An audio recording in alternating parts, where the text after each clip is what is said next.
on there with new details about the fight over who gets to see what related to President Biden's handling of classified documents, with the White House much preferring to instead talk about his handling of the U.S. government exactly 2 years into his presidency. We've got a live report breaking that down just ahead. Plus, 2 paramedics accused of killing a patient now pleading not guilty to murder. The frankly chilling video we're just now getting from that interaction. We'll show you in a few minutes. And new details in the trial of Grammy Award winner Young Thug, with prosecutors saying that the video you're about to see right here, you see it, shows the rapper getting drugs from a defendant while court was in session. More on what this trial could tell us about some other high-profile ones. Plus, in the original, anti-abortion activists are marching on D.C. today as we look at one group trying to help people in low-income communities get reproductive care in places where abortion is banned. And when you buy that more expensive organic food you trust, that's what it is, right? Organic.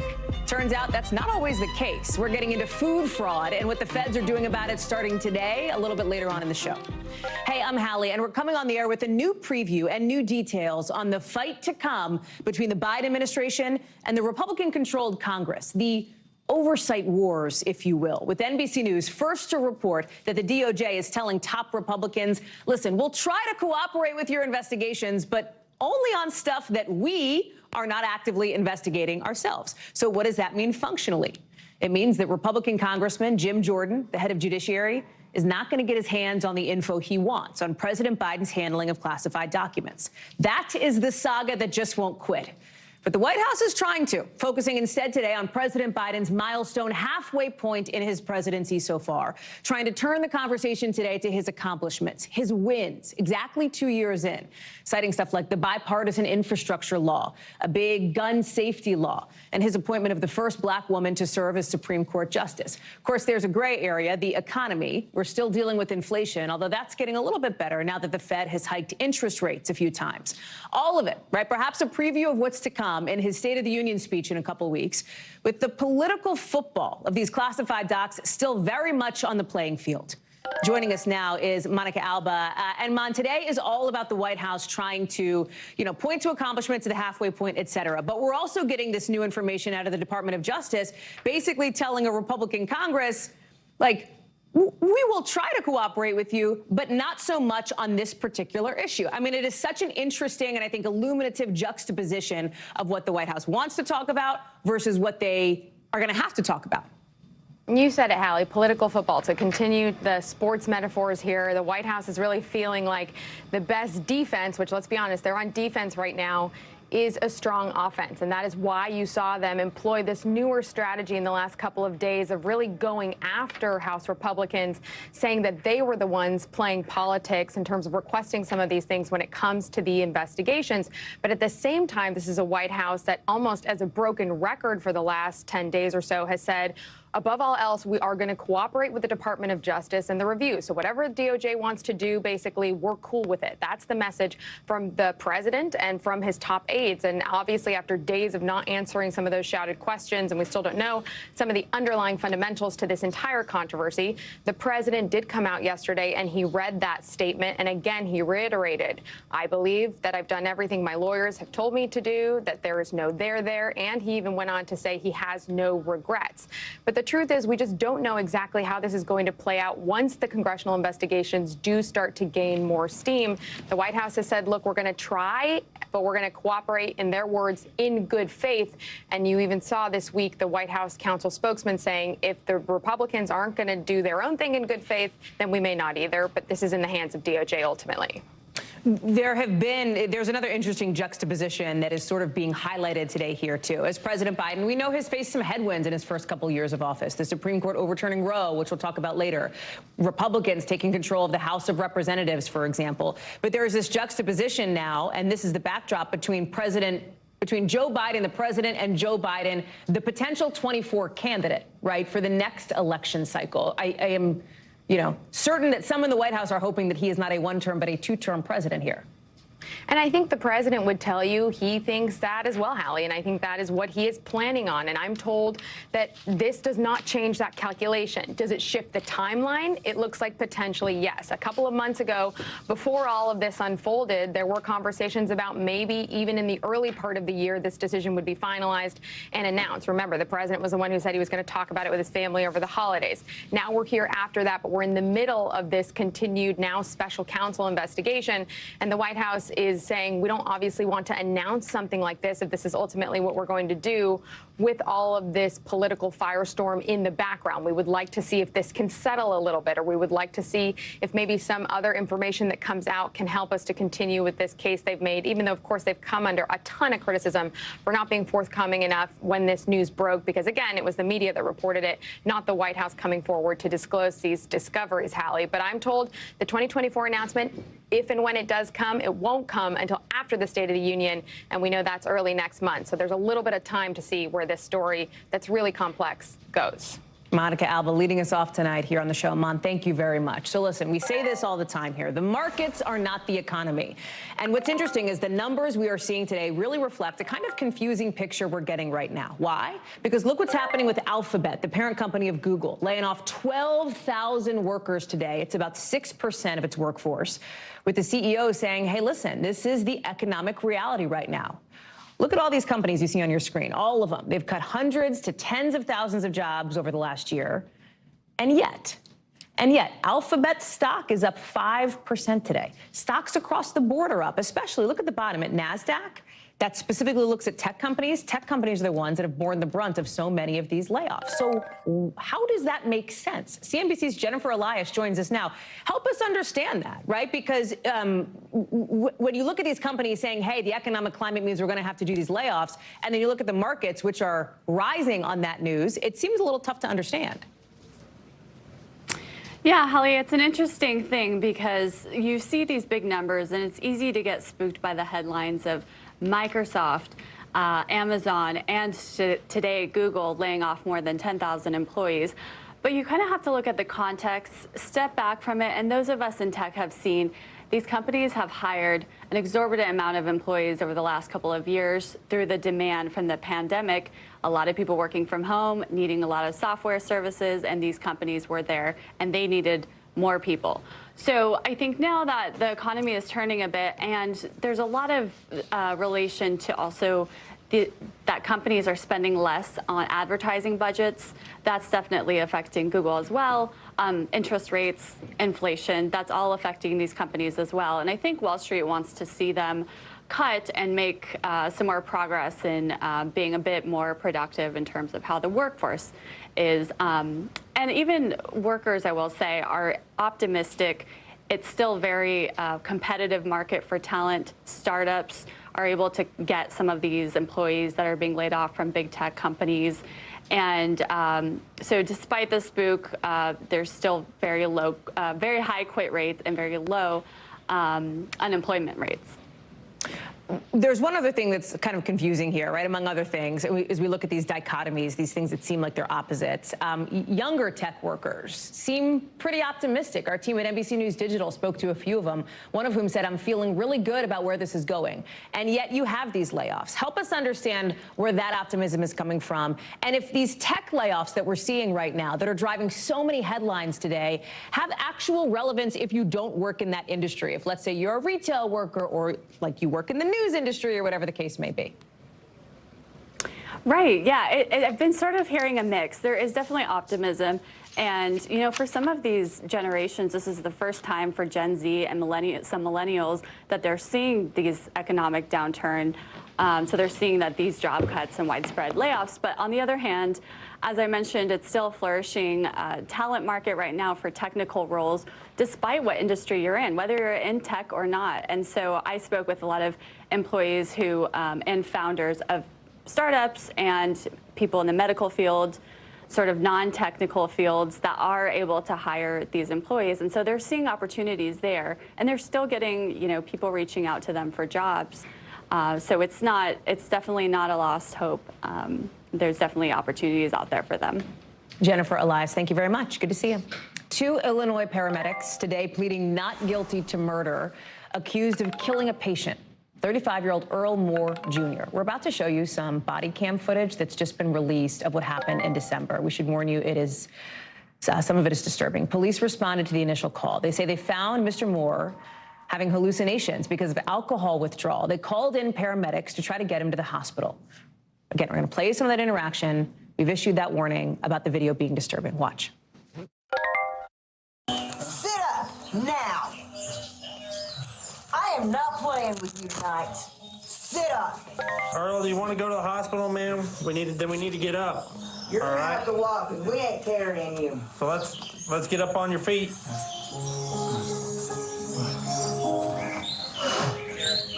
Because I am seriously not in the mood for this dumb. So that was the paramedics speaking to Moore as they struggled with him inside his home. Here you see they get him outside with the police officer helping to pull him onto the stretcher. Now, prosecutors say that the paramedics positioned Moore face down and tightened straps across his back. He suffocated as he was being rushed to the hospital. Again, the two paramedics have pleaded not guilty here. Shaq Brewster joins us now. And Shaq, these medics were in court for a prelim hearing today, being held on a significant bond each. What else do we know after today's hearing? What else can you tell us?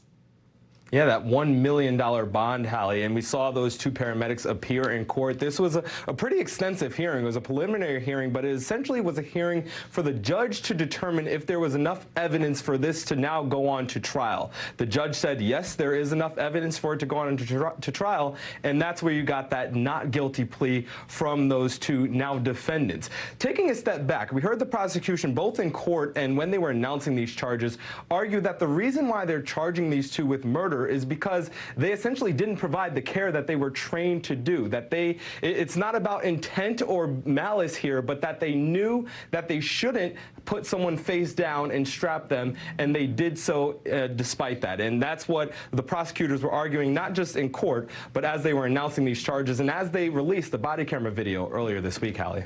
You said something that I want to pull out a little bit here because it was a question that I think people might have.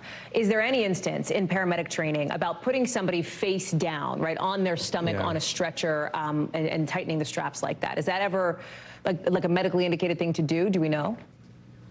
Based on everyone we've talked to, it's not. And I want to be clear here. We don't know specifically what training these two paramedics went through. But if you look at the guides, if you look at a training material both from the state of Illinois and even the National Association of Paramedics, you see that's from the Illinois EMS protocol there. They say that technique is expressly prohibited by EMS providers. They say secure or transport in a prone position. That means face down, with or without the hands and feet behind the back. That is prohibited. We saw that again with National Paramedic Association. So all indications suggest that this is not policy, that it's actually contrary to policy, and that's part of what went into the reasoning of why these two are now facing those murder charges. In addition to this, there's also been a wrongful death lawsuit that had been filed against these two, along with the ambulance company, right? That's right. The family is working with Benjamin Crump. They filed that lawsuit yesterday. He called the actions that he saw in that tape barbaric, and he said he wants this to not only be addressed in the criminal system, but also civilly. Shaq Brewster, thank you very much for that reporting and for standing on top of this story for us. Appreciate it. So listen, we've been talking about how the West Coast has gotten absolutely smoked by storms. Now it looks like it's the eastern half of the country's turn to get slammed. One of two big winter storms set to be making its way through the area this weekend, bringing snow and rain.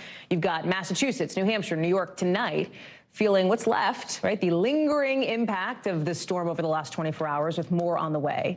Another storm has dumped multiple inches of snow across the Four Corners region. That's back out west, like in Arizona. People were out plowing their streets, plowing their sidewalks. Same thing in the Midwest, digging out from all the snow that got dumped there. I want to bring in now Angie Lastman, our meteorologist, who is joining us now with the forecast. So listen, couple of storms now as we focus on the East Coast after so many days thinking about the West Coast that are developing here. Talk about where they're headed, what the impact's going to be. Yeah, Hallie, we often see this happen, right? When it's really busy on one coast, the other coast gets gets a break. And that's kind of the role reversal that we're going to see here for folks in the East Coast. We're still, as you mentioned, dealing with some wintry weather and some lingering snow from that coast-to-coast storm that we spent all week talking about.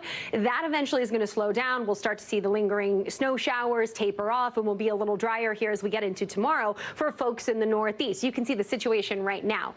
As we transition into Saturday and eventually Sunday, we'll start to see other systems developing, and those are the ones we're going to track. So let me show you one of those. You can see a little bit of that snow and rain mixed into parts of the Four Corners area. That's one area of kind of energy, we'll call it. We also have another area along the Gulf Coast that's going to develop into a low, and what that does is drags a ton of moisture into parts of the South, into parts of the Gulf Coast, and brings a whole lot of rain to folks there. That's going to be what we'll watch closely for tomorrow. Now, we're not looking at widespread flooding concerns, but maybe some localized flooding is possible for folks as we get through Saturday and even into Sunday with plenty of moisture on the way. We do have a potential for some severe weather here in places like Florida and Georgia as we get into Sunday, so we'll keep a close eye on that for Sunday, although it's not looking like a high chance of that, but still, nonetheless, we'll keep a close eye. Now, as we get into Sunday, this is when we start to see the snow and the rain move into parts of the Northeast. If you're in places like New York or Washington, you'll be wet. I know it's been a while since we've seen snow in places like New York, Hallie, and unfortunately, we're going to continue to see us have to wait for that first snowfall in New York. Angie, thank you very much. Appreciate the forecast. We are just learning that next week the U.S. is going to put some new sanctions on a Russian private military company, the Wagner Group.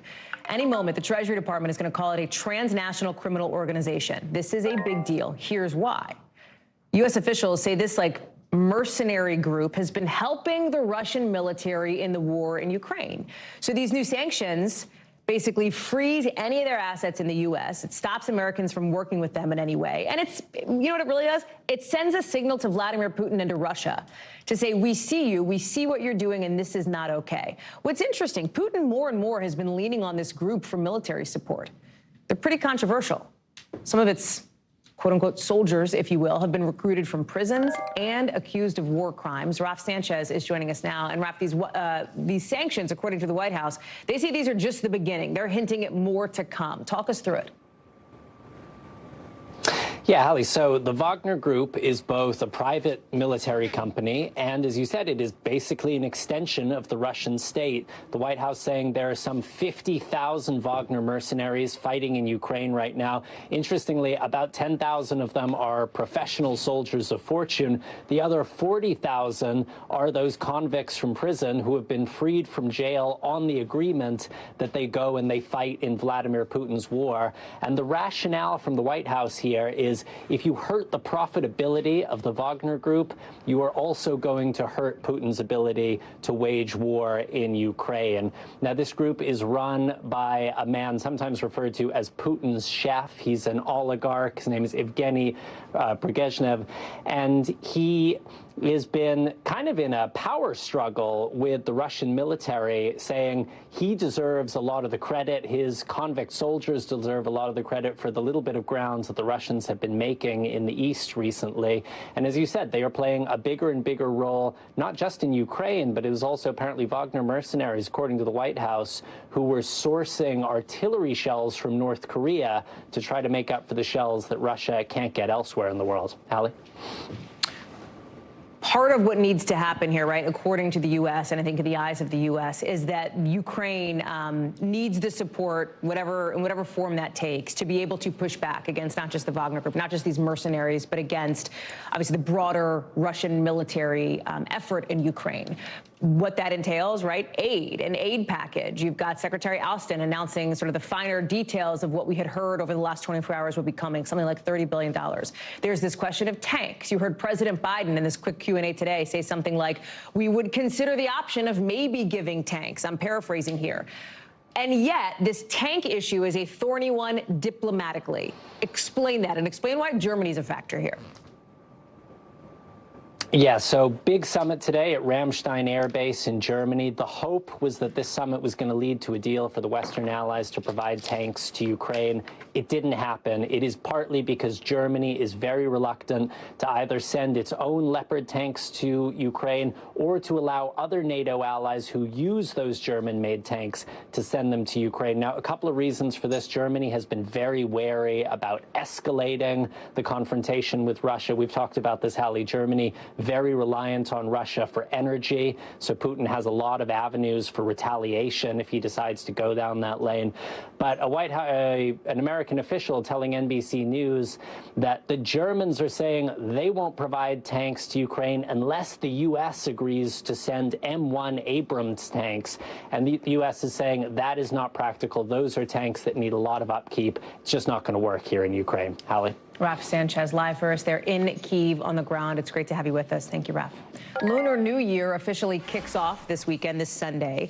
And we're learning that people in China aren't so much traveling outside China to celebrate this time around. Places like Hong Kong are seeing some traffic, but the expected Chinese tourism within Asia this period, not so much, right? Some folks say they're put off by testing requirements that other countries have put in place for Chinese travelers after China removed its own. It comes as the China reopening is also a big topic at Davos, with some economists saying it's good news, but concerned a little bit about what the whole thing means for inflation. Here's Janice Mackey-Frere with more from Beijing. Hallie, it's the most important holiday of the year in China, South Korea, Thailand, Vietnam. People around the world are celebrating the Lunar New Year. And for the first time in history, it's an official holiday in the state of California. Now, here in China, hundreds of millions of people are on the move, traveling again. Check out the train station in Shanghai when I was there last Sunday. A little bit crowded. Before the pandemic, this travel period was known as the largest annual human migration on Earth. Then, tough COVID rules prevented a lot of people from traveling home for the holidays for 3 years. Now that the restrictions are largely dropped, the cities are now emptying out again as people go home to see their families. COVID is still a big concern here, though. It's been spreading like wildfire since the zero COVID policy ended. Infections have peaked in major cities, according to health officials. But with people now fanning out to literally every corner of the country, the concern is that the virus is going to spread in rural areas and that a second COVID wave is likely to come within the next few weeks. It also means that the boom in Chinese tourism across Asia that was expected next week during the national holiday likely isn't going to happen, as a lot of people have opted to stay within the country, even though China has dropped quarantine requirements. COVID is still a concern. The medical system in rural areas is seen as less equipped. The populations there tend to be older.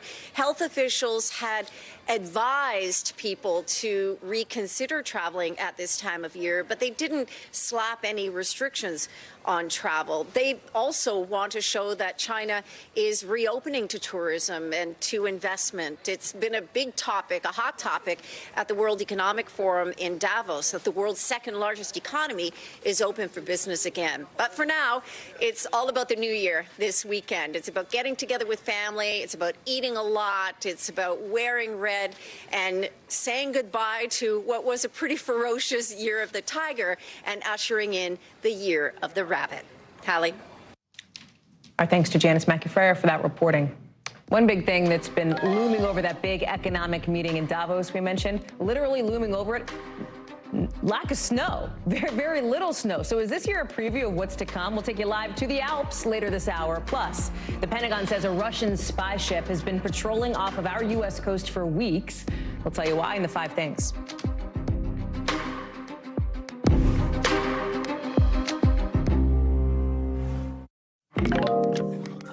Looks like Miley Cyrus can buy her own flowers and break records, too. We'll translate that in the 5 things in just a second. But first, some new accusations out of an Atlanta courtroom that a defendant handed rapper Young Thug drugs right in the middle of a court session. And guess what? Prosecutors, you're looking at it. Prosecutors say now they have the video to prove it. This is the security camera footage you see on your screen. It looks like it shows, according to prosecutors, one of Young Thug's co-defendants getting up, walking toward him. Do you see it? Handing him something during jury selection. Deputies say it was Percocet. Quick rewind here if you haven't heard much about this case. It is a big deal. You've got Young Thug, Grammy Award winner, has his own record label, huge name in hip hop. He's being accused of being the ringleader of a criminal gang, Young Slime Life, YSL for short. Prosecutors say the gang committed violent crimes, but Young Thug's lawyer says he didn't commit any crimes. He didn't do anything. Blaine Alexander is joining us now. But let me start with this sort of video that is taking over the headlines in this case here. No word on how, like, the drugs got in the courtroom in the first place, but according to some reporting from the AJC, the Atlanta paper down there have now been 3 contraband-related incidents, they call it, in this courthouse. What's up here? Where does this go? Hallie, this is an unbelievable video. I want to go back to the surveillance video. This is what prosecutors say. You see the defendant, Khalif Adams, a fellow defendant there, who gets up and in plain view, prosecutors say, hands the Percocet into the hand of Young Thug, whose real name is Jeffrey Williams. If you keep watching that video, though, you see police immediately swoop in. They want to take the Percocet from Williams, but then they apprehend Adams. Now, prosecutors say that actually led to the discovery of more contraband. Yes, it is unbelievable. You see that they actually discovered more contraband on him. They found more Percocet, marijuana, tobacco. They say that it was all actually wrapped in plastic with food seasonings to try and conceal the odor there. Now, I do want to tell you what attorneys for both of those men are saying. They're pushing back on this very strongly. An attorney for Young Thug, or Jeffrey Williams, essentially says that this is full of factual inaccuracies and embellishments to make him responsible for someone else's actions. Needless to say, Hallie, all of this delayed the court proceedings on Wednesday. By the way, the judge was in the room when this happened? You know, that's something that they essentially stopped all of this. They did stop all of this. And I'm not sure that the judge was in the room, but what they were doing was they were going through jury. This was a long trying to seat a jury, something that they've been doing for several weeks now, and this kind of interrupted the whole thing. It's a big case, right? Because the original indictment in this case charged nearly 30 people. Now it's Young Thug, 13 other people on trial. And there are some folks who say, listen, this is a trial that highlights a growing trend of prosecutors looking to criminalize rappers and hip-hop artists. There is a bigger context to this one. And what's so notable about all of this is that at the center of all of this are rap lyrics. So prosecutors say that they're part of a criminal enterprise, and the defendants say, you know what, this is just a record label. Now, if you listen to songs by Young Thug and fellow members of YSL, yes, they talk about committing crimes, and they talk about it pretty vividly at times. Prosecutors say that essentially amounts to a musical confession, basically saying that is evidence to show that a crime was committed. But record industry executives, the artists themselves, the defense attorneys, even some people who aren't intimately involved in this case, Hallie, are saying that it's simply not fair. They say that it simply amounts to looking at a movie actor who's playing a murderer and then trying to, prosecute them based on that. They say that that's not fair, and it sets a dangerous precedent, Hallie. It's just a fascinating look at how this is all going down. Thanks for being on top of that trial for us, Blaine, with that really remarkable video. Appreciate it. Yep. Let's get you over to the 5 things our team thinks you should know about tonight. Number 1, we are learning today that Theranos founder Elizabeth Holmes bought a one-way ticket to Mexico not too long ago, even after her fraud conviction last year. This is according to a new court filing. Federal prosecutors say this is a trip that only got canceled after the government brought it up to her lawyers. This was last year. Holmes has been sentenced to more than 11 years in prison for lying to investors about her company's financial health and tech. Number 2, the Pentagon says a Russian spy ship has been patrolling right off the coast of Hawaii. The Coast Guard's apparently been monitoring it for weeks. It's not totally unusual that a surveillance ship would come kind of close to the coastline. So far, this thing has stayed in international waters, but it's getting a lot of attention because of the timing here, with so much tension between Washington and Moscow. Number 3, a federal judge in Florida ruling that Governor Ron DeSantis violated the free speech rights of a prosecutor when he suspended that prosecutor from office. But federal courts don't have the power to put him back in the job. DeSantis suspended this elected state prosecutor last year after this guy said he would not pursue criminal charges against people trying to have abortions or abortion providers. The prosecutor then sued, and the judge essentially agreed with him, but said whether or not he gets reinstated is a state issue now. Number 4, Spotify says Miley Cyrus's new single has broken a record, with Flowers now becoming the most streamed song on Spotify in a single week. More than 100 million times. Are you a few million of those streams? Maybe. It's probably stuck in your head right now. Number 5, check this out. You're about to see it. It's a giant, it's a giant cane toad. It's Toadzilla. In Australia, that's the nickname. It weighed 6 pounds. It may be the biggest toad ever recorded. They're very invasive. Apparently, they'll eat anything. So officials say they've humanely euthanized it. That story took a turn. Still to come, anti-abortion advocates marched in D.C. today and saying they're going to keep doing it even though Roe v. Wade has been reversed. We're looking at what's next in the fight over abortion access when we come back.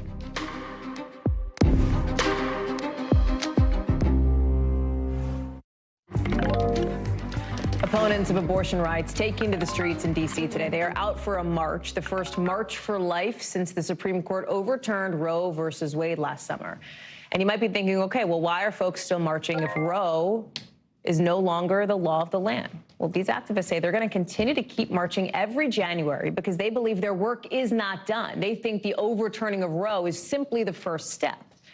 It comes as just down Pennsylvania Avenue. The Biden administration is working to protect abortion rights through the courts, and more recently by trying to make it easier to get the abortion pill. It's all coming just ahead of a historic weekend as Vice President Harris marks the 50th anniversary of Roe Sunday with a speech in Florida. Joining us now is Marissa Parra. You have been at the march today. You've been talking to a lot of folks there, the demonstrators, the people who are counter-demonstrating, and there's a lot of discussion about the next step in this fight over reproductive access in this country. Exactly. And by and large, I mean, it's safe to say people who were participating in March for Life are against abortion. But when you get down to it, while they may be united on that, when it gets down to the question of how to get there, that's where things get a little murky, Hallie, because while there are some people who want to see a federal ban, there are others who don't. They said that should be something that goes to the states. So when we spoke to the president for March for Life, she stopped short of calling for a federal ban. And the way that she put it was that she doesn't think that we're quite ready for that. We know that Senator Lindsey Graham tried to put out a bill about that just last fall, that did not make it any further. But in terms of how she couched it, she said she wants to see a cultural shift. She, quote, wants it to become to the point where abortion is unthinkable. So we spoke to people, both critics and supporters of abortion rights, about why they showed up today. Everything that happened before Roe, that was just the preseason. That was the end of the beginning. And right now, we are determined to protect life in law. Multiple people walking by have said thank you for being out here and are smiling and giving support. And that is the point. That is why I'm here. It is to show that we will not let America be bullied out of the right to abortion. So obviously at the end there, you heard from someone who is a counter-protester, a supporter of abortion rights. And that's where we're looking ahead to this weekend, because on Sunday, that is the 50th anniversary of Roe versus Wade, there are a series of marches planned across the country called Bigger Than Roe, because their bottom line is that Roe versus Wade, while it was struck down, that was the bottom line. They're looking to reinstate it and have even more in terms of the rights for people seeking abortion. Marissa Parra live for us there in D.C. Marissa, thank you very much. And that brings us to tonight's original now with in-depth reporting on a topic we've been keeping an eye on. And tonight it is reproductive care, talking about women who need to travel to get an abortion because it's illegal in the states where they live. Making these kinds of trips can be expensive, but one nonprofit group is working to try to fix this in kind of a different way. NBC's Kathy Park has the story. The Supreme Court decision to overturn Roe v. Wade was leaked. Kim, who's a private pilot, knew she wanted to help. It was just really important to me to be able to act in some way other than just voting. That's when she found Elevated Access, a network of other private pilots who volunteer to fly people for free to states where they can access abortion and gender-affirming care. And I think about how overwhelming that could be, especially if you were located in the Deep South and you needed to travel. You're looking at like 1,000 miles. You have to take time off work to get there, and not everyone has that luxury. Here's how it works. People seeking an abortion are referred to Elevated Access by partner organizations like abortion clinics. Elevated Access says they have over 1,000 volunteer pilots and work with at least 70 organizations, including Planned Parenthood. Throughout the process, passengers selected to fly can remain anonymous. No ID is required. We kind of have like a don't ask, don't tell policy. I don't ask them why I'm flying them, so I try to bring, snacks and drinks and stuff like that, just to keep them comfortable. There's no expense to the patient.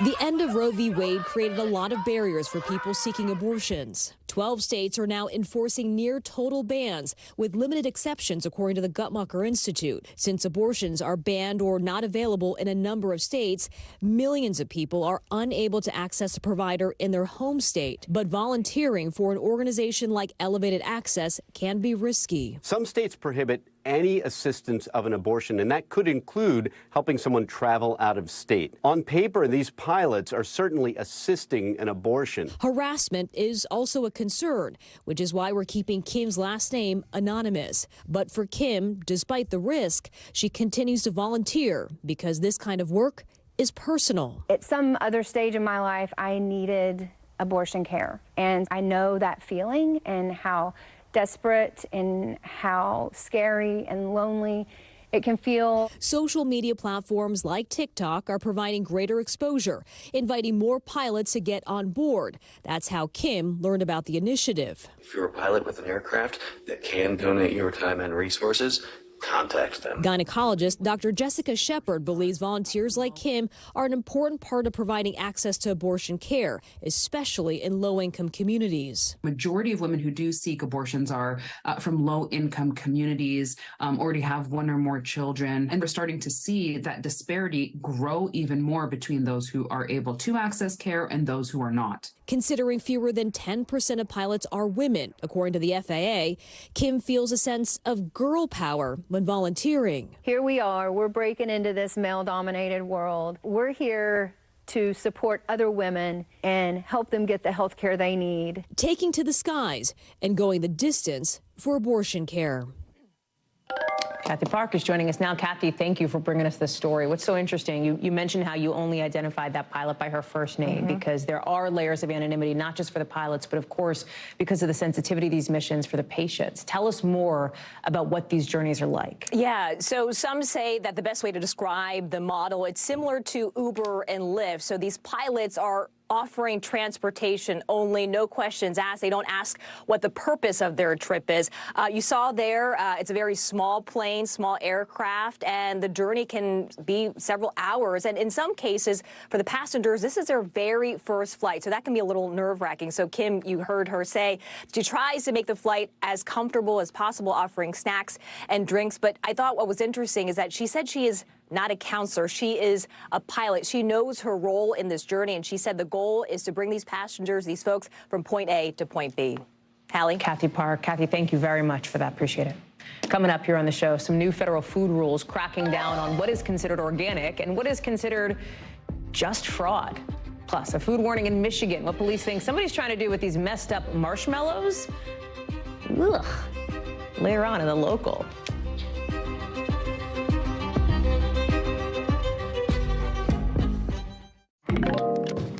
So there's this thing that might have happened to you if you go to the grocery store, and I bet you do. If you're walking down maybe the produce section and you're thinking, okay, there's this organic apple or there's this regular apple. You pick the organic. How do you know that that actually is organic and that it's not something called organic fraud, a product that pretends to be organic? This is a question that the federal government has too. So now, for the first time in decades, the Department of Agriculture is making a move to fight that. They're making it harder for stuff to say that it's organic, right? They're making it more difficult for products to have that label unless they've satisfied this very particular criteria. Starting in March, if a business wants to label one of its foods organic, they have to follow some new rules. Number one, any food coming into the U.S. would have to go through program certification. Number two, this business is going to have more inspections on site.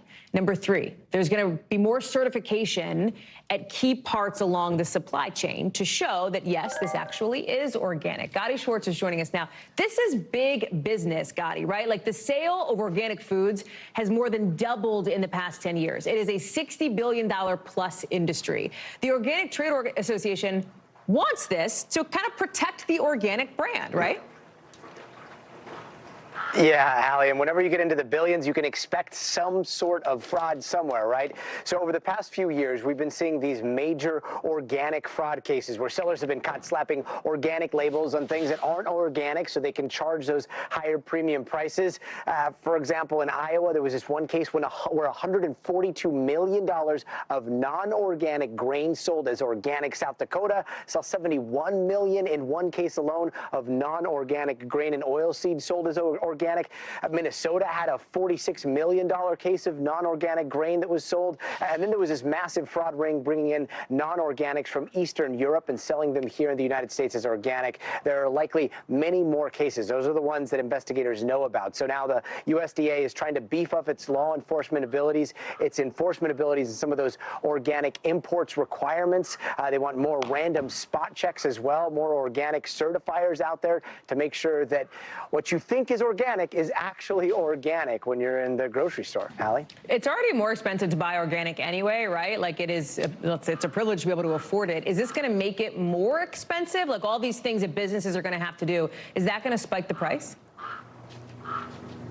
Yeah, that's a huge question right now. And when you see the organic process in person, you go to one of these farms, you see how much goes into things like regenerative soil practices. You compare that to GMO or large-scale agricultural practices. You can see the difference and why there is such an extreme difference in that profit margin. But in my experience, a lot of organic farmers, they take so much pride in the way that they cultivate and they harvest. In a lot of cases, they are the ones that are asking that everybody else claiming to be organic be held to the same high standards that they set for themselves. So this is a step in that right direction. Hallie, whether it's going to increase the cost at the supermarket, maybe, but it's still too soon to tell causation and correlation on something like that because these days it seems like prices just keep going up no matter what happens. But you want to know what is organic and cheap? Growing your own. I mean, do you see this back here? Organic grapefruits. Okay, Cali boy, backyard, why don't you rub it in? Rub it in. Listen, we get figs in our backyard. You guys are cold. It's grapefruit season. I would here, never disagree. I love that every one of our live shots, it's not about, like, it always turns into just how great California is. So, Gotti Shorts, love you, pal. Appreciate you. 2 seconds. 2 seconds. Oh, my God. You were like a commercial.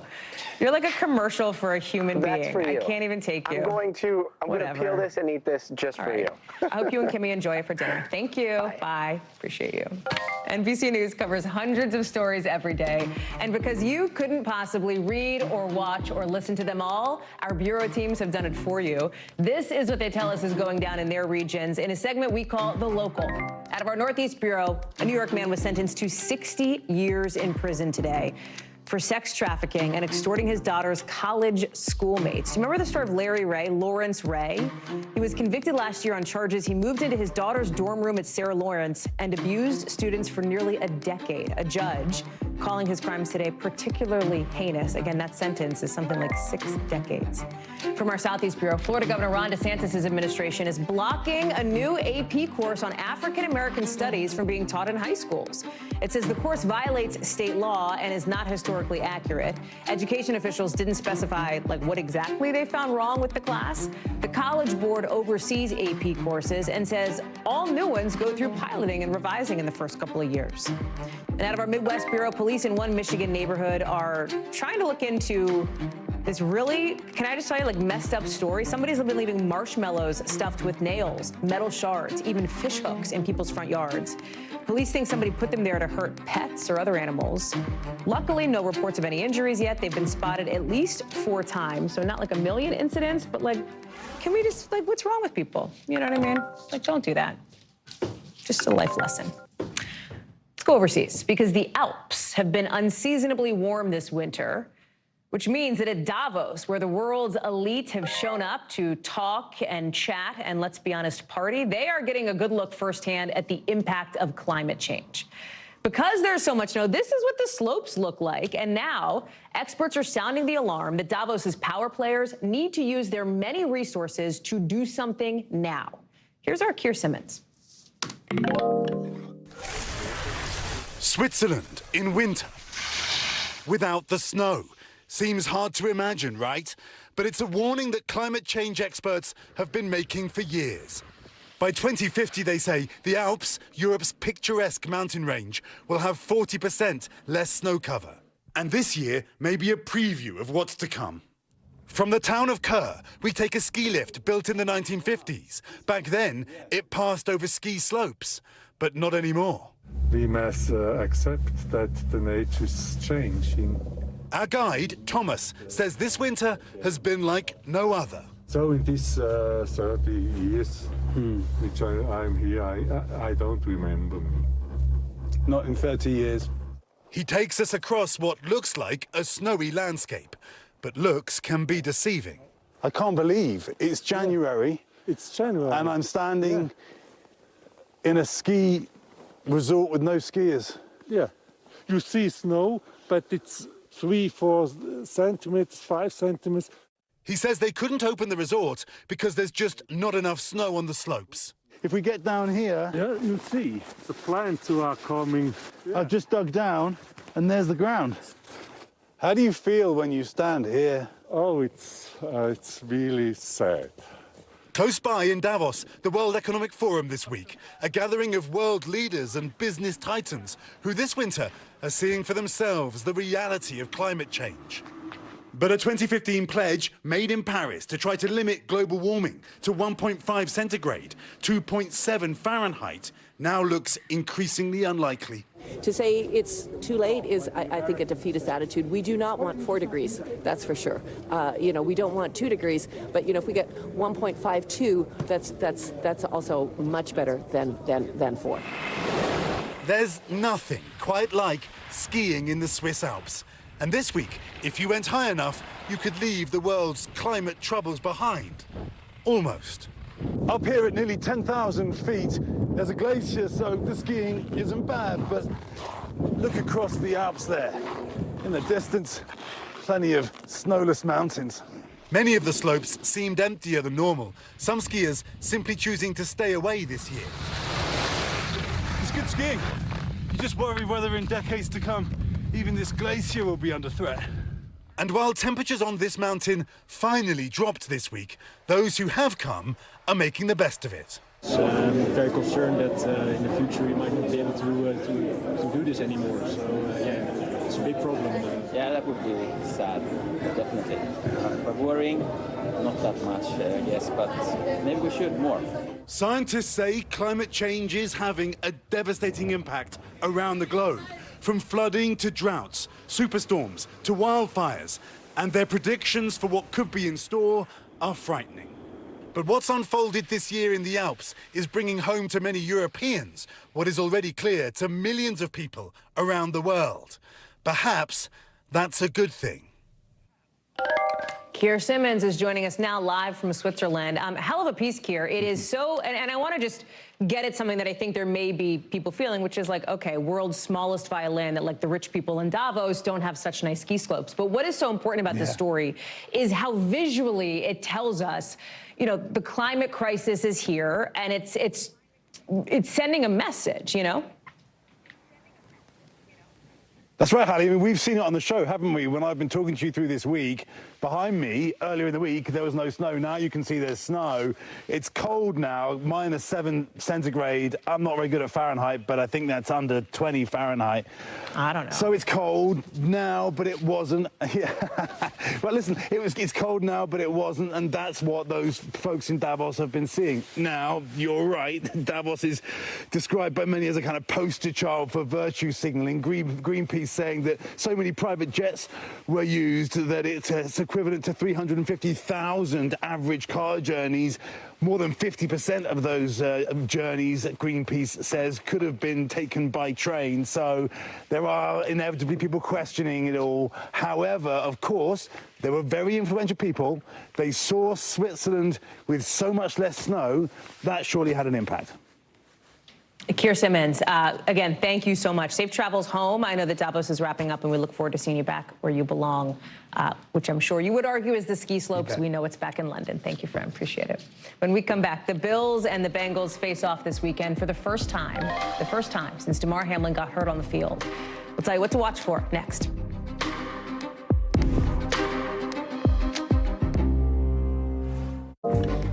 It is as if Hollywood wrote the script here 3 weeks after Damar Hamlin collapsed during a Monday Night Football game. a collapse that stunned the nation. The Buffalo Bills and Cincinnati Bengals will meet again, this time on the road to the Super Bowl. The two play Sunday afternoon. They're two of the 8 teams remaining. This time the game is in Bills country in Western New York. And the big question is, might Hamlin be there in person in some way to try to support his teammates? He's visited the guys at practice a few times, but the head coach, Sean McDermott, isn't really giving any clues at the moment. Watch.